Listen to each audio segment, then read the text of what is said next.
존경하는 국민 여러분, 방금 전 10시 30분 전직 대법관, 헌법재판관, 법무부 장관, 검찰총장, 대한변협회장 등 1,004명의 전 현직 법조인 및 교수님들께서 사법부의 독립과 상권 분립의 헌법 질서를 파괴하는 민주당 이재명 범죄 세력의 만행을 규탄하는 시국선언을 대법원 앞에서 발표했습니다.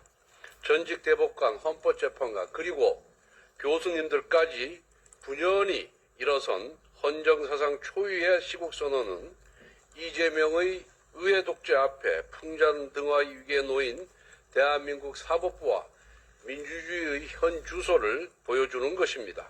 참담하기 이를 데 없습니다.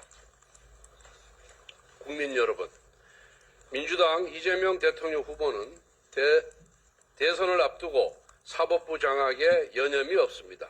어제 민주당은 비법조인의 대법관 임명, 대법관 100명 증언 등 일부 논란의 입법을 처리하기로 했지만 대법관 30명 증언, 대법원장 특검법, 대통령 재판중지법, 허위사실 공표죄 폐지 등 대부분의 총통 독재 입법은 포기하지 않았습니다.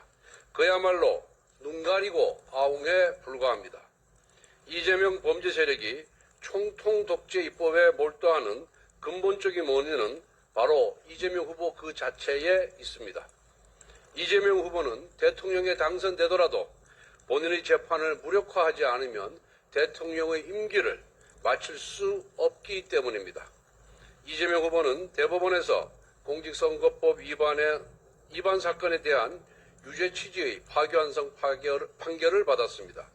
유죄 취지의 파기환송은 곧 유죄 확정입니다. 1심 판결문의 논리가 대법원에서 모두 인정되었기 때문에 징역형 또는 최소한 벌금 100만 원 이상의 중형이 불가피합니다.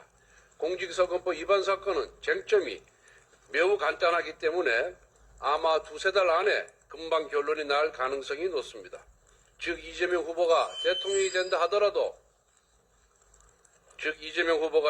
된다 하더라도 금방 유죄가 확정되어 대통령직을 박탈당하고 또다시 조기 대선을 치러야 하는 상황이 오게 됩니다.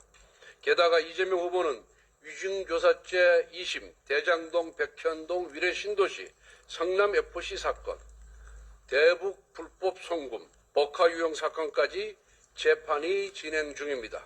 만약 이재명 후보가 대통령이 되어서 대통령이 되면 대통령직을 수행하면서 이 모든 재판을 받아야 합니다. 이재명 후보는 지금부터 본인의 유죄 판결을 막아낼 온갖 방법을 강구하고 있는 것입니다. 어떤 방법을 쓰더라도 임기 5년 동안 이 모든 재판을 억누르는 시도는 결국 대통령이 입법부를 통해 사법부를 억누르고 장악하는 총통 독재로 귀결될 수밖에 없습니다. 정상적인 민주주의가 작동한다면 이재명 후보는 절대로 임기를 마칠 수가 없습니다. 하지만 190석 의회 독재 권력을 장악한 이재명 후보는 대통령에 당선되면 반드시 헌정 질서를 뒤흔들어 본인의 생존을 도모할 것입니다. 우리 국민은 곧바로 물러날 대통령이냐, 사법부 파괴, 삼권 장악이냐, 조기 대선이냐, 아니면 총통 독재냐라는 끔찍한 기로에 서게 될 것입니다. 물론 이재명 범죄 세력의 반민주적인 총통 독재 시도는 강력한 국민적 저항에 부딪힐 것이고 결코 성공하지 못할 것입니다. 하지만 그에 수반되는 국가적 혼란과 사법적 불확실성은 우리 국민으로 하여금 막대한 사회적 비용을 치르게 할 것입니다. 존경하는 국민 여러분, 지난 3년간 이재명 후보는 의회 권력을 개인의 사법 리스크를 방어하는 방탄도구로 사용했습니다. 이제 이재명 후보가 대통령이 되면은 입법부뿐만 아니라 행정부까지 본인의 방탄도구로 사용하고 사법부마저 장악하려 들고자 할 것입니다. 이재명 의회 독재의 유일한 제어장치였던 대통령 제2요구권이 사라지면서 대한민국의 헌법 질서는 무너지고 극심한 혼란이 우리 사회를 뒤덮을 것입니다. 이 모든 국가적 혼란을 예방할 방법은 단 하나, 이재명 후보의 낙선입니다. 국가적 소용돌이를 방지하는 유일한 길입니다. 대법관의 수를 늘려 사법부를 파기한 베네수엘라의 현실이 대한민국의 내일이 되어서는 절대 안 됩니다.